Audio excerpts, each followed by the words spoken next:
15.5 বছরের রাজনৈতিক দলগুলো ফ্যাসিস্ট অপশক্তির হাত থেকে এই দেশ এবং জাতিকে মুক্ত করতে পারেননি। এদেশে মানুষ যখন হতাশার মধ্যে নিমজ্জিত ছিল, রাজনৈতিক কর্মীদের মধ্যে যখন নতুন সূর্যোদয়ের ব্যাপারে সংশয় তৈরি হয়েছিল, ঠিক এমনি সময়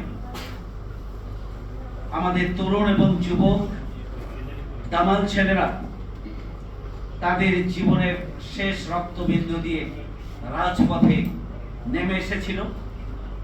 বিগত 15.5 বছরে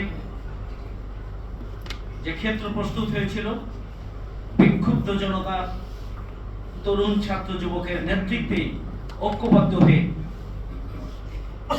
5 আগস্টের একটি সফল গণঅভ্যুত্থান সংগঠিত করেছিল। ফ্যাসিস্ট অপশক্তির দেশ থেকে পালিয়ে যেতে বাধ্য হয়েছিলেন। আমরা নতুন বাংলাদেশ পেয়েছিলাম।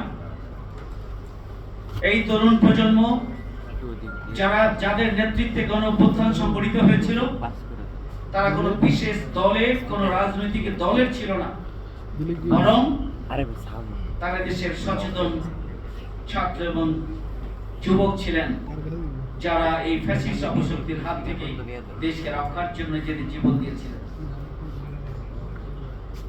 আমাদের জুলাই যোদ্ধারা যে স্লোগান দিয়েছিলেন,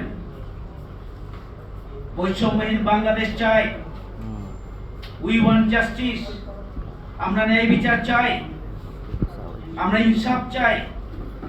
তারা স্লোগান দিয়েছিলেন, দিল্লি না ঢাকা, আমরা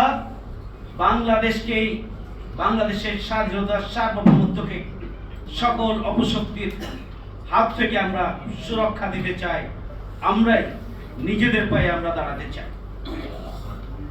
তারা স্লোগান দিয়েছিলেন, আবু সাইদ মুগ্ধ, শেষ হয়নি যুদ্ধ। তাদের এই যে স্লোগান, এটি শুধুমাত্র স্লোগান ছিল না, তাদের প্রতিটি গ্রাফিতি, তাদের প্রতিটি উচ্চারণ, তাদের প্রতিটি স্লোগান, তাদের প্রতিটি বক্তব্যকে যদি আমরা বিশ্লেষণ করি, তাহলে বৈষম্যহীন, স্বাধীন, সার্বভৌম, মাথা উঁচু করে দাঁড়ানো এক নতুন বাংলাদেশের স্বপ্ন বাস্তবায়নের জন্যই তারা জীবন দিয়ে গণঅভ্যুত্থানকে সংগঠিত করেছিলেন। নতুন বাংলাদেশ ছিল তাদের লক্ষ্য। গণতান্ত্রিক অভিযাত্রীকে এগিয়ে নেওয়া, জনগণের অধিকার প্রতিষ্ঠা এবং ইনসাফপূর্ণ একটি নতুন বাংলাদেশ প্রতিষ্ঠা ছিল তাদের লক্ষ্য। দুর্ভাগ্য, এই জাতির এত বড় একটি গণঅভ্যুত্থান সংগঠিত হলো।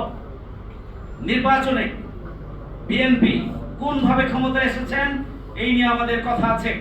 আগামী দিনে এই কথা আমরা হয়তো আরো বলার সুযোগ পাবো। ইতিমধ্যেই বিভিন্ন সেক্টর থেকে বলা শুরু হয়েছে। এরপরও দেশের বৃহত্তর স্বার্থে বাংলাদেশ জামায়াত ইসলামী নির্বাচনকে মেনে নিয়ে সংসদে গিয়ে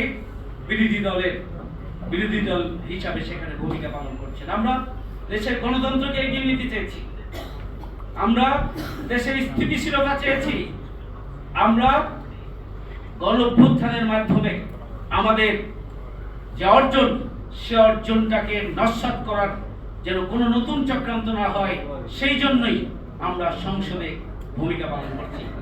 সংগ্রামী ভাই বন্ধুগণ, যে একই নির্বাচনের মাধ্যমে, জাতীয় সংসদ নির্বাচনে সরকার গঠন করলেন বিএনপি, একই নির্বাচনের মাধ্যমে যেখানে এই জুলাইয়ের সংস্কারের জন্য যে গণভোট হলো, সেই গণভোট বিএনপি মেনে নিলেন না, তারা শপথ গ্রহণ করলেন। এই যে বিএনপির একটা দুঃসাহস, 70% মানুষের সাথে বিএনপির এই যে প্রতারণা, এটা বিএনপির রাজনীতির সবচেয়ে বড় ভুল। এটা আগামী দিনে প্রমাণিত হবে। দেশের জনগণ কখনোই জুলাইয়ের সাথে কোনো প্রতারণাকে মেনে নেবে না। আমরা